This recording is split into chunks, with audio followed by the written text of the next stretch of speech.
Petroleum मंत्री धर्मेंद्र प्रधान ने कहा कि देश की अर्थव्यवस्था को बेहतर बनाने के लिए पेट्रोलियम मंत्रालय में सुधार की आवश्यकता है। उन्होंने ये बात ETV news network head Jagdish Chandra के ये पूछे जाने पर कही कि क्या आपके पास अपने मंत्रालय के बेहतर कामकाज के लिए कोई रोड मैप है।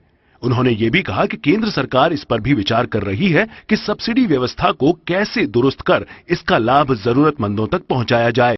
इतनी कम उम्र में इतना महत्वपूर्ण मंत्रालय आपको मिला है, तो क्या रोड मैप आपने बनाया है अगले 5 साल का इसमें?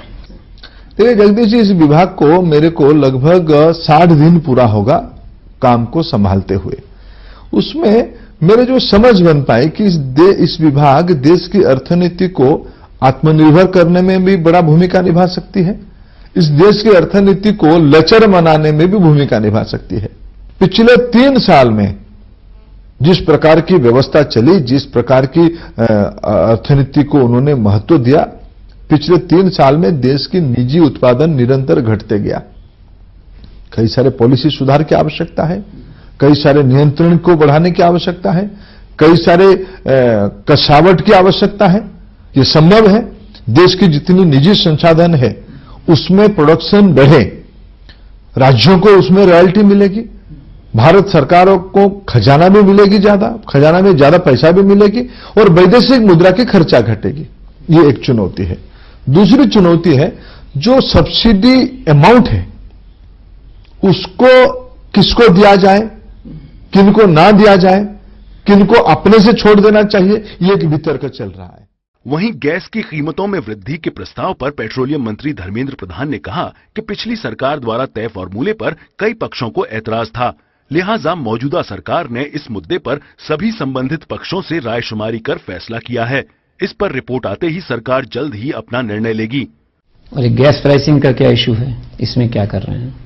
एक फॉर्मूला पिछले सरकार ने कैबिनेट से मंजूरी करवाई थी, जिसके बारे में नई सरकार कुछ निर्णय किया है कि उस पर कई प्रकार के मत पक्ष में विपक्ष में वाद विवाद तर्क वितर्क जुड़ा हुआ है। जिस ढंग से उसको गिनती किया गया नई फॉर्मूला को लाने के बाद, सरकार निर्णय करने के बाद सरकार के अंदर से लोग उसको अपना भिन्नमतता जताए। कई सारे पार्लियामेंट की स्टैंडिंग कमेटी उसके ऊपर कुछ मत बताया था। ये सारे में बहुत सारे अस्पष्टता थी।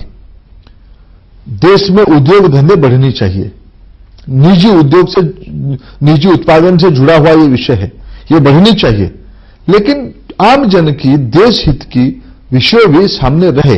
इसीलिए नई सरकार खूब शीघ्र उस विषय को सारे संबंधित पक्षों के साथ बातचीत करते हुए एक अच्छा फैसला कर लेगा।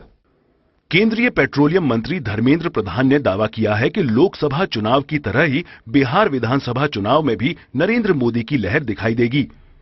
ETV news network head Jagdish Chandra से खास बातचीत में उन्होंने ये भी कहा कि बिहार की जनता राजनीतिक रूप से काफी जागरूक है और वो प्रदेश के विकास के लिए भाजपा के नेतृत्व का ही चुनाव करेगी।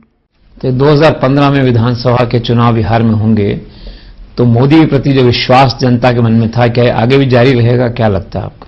देखो, हमें अनुमान है कि बिहार की जो ट्रेंड रही है, बिहार बढ़ना चाहता है आगे, बिहार खुद को विकसित दिखना चाहता है, बिहार के लोगों में एक अपनी तरीके की जुनून है, विशेष करके राजनीतिक सचेतनता है। निश्चित बिहार पिछले जब हम लोगों की मिली जुली सरकार रही, एनडीए की सरकार रही, नीतीश कुमार जी उसके मुख्यमंत्री रहे, वो तो अलग होकर 1 साल की सरकार भी चला रहे, कोई सरकार की इकबाल नहीं बची, सरकार की कोई रुतबा नहीं बची, अव्यवस्था की वैकल्पिक नाम बिहार की नीतीश कुमार प्रेरित सरकार बन चुका है। बिहार की जनता उस विकास को रिपीट करना चाहती है। उनको मालूम है जब भारतीय जनता पार्टी के नेतृत्व में एक एनडीए की सरकार बन पाएगी बिहार में, तब जाके विकास की गति यहां और तेजी से बढ़ सकती है। ETV news network head Jagdish Chandra से खास बातचीत में पेट्रोलियम मंत्री धर्मेंद्र प्रधान ने अपने राजनीतिक जीवन, लोकसभा चुनाव में नरेंद्र मोदी की लहर, विभिन्न राज्यों में आगामी विधानसभा चुनाव की तैयारियों, झारखंड समेत दूसरे राज्यों को विशेष राज्य का दर्जा देने समेत अनेक मुद्दों पर विस्तार से बातचीत की। पेट्रोलियम मंत्री ने कहा कि जनहित के मुद्दों पर वो विपक्षी दलों से भी सहयोग की अपील करेंगे। Bureau report, ETV news.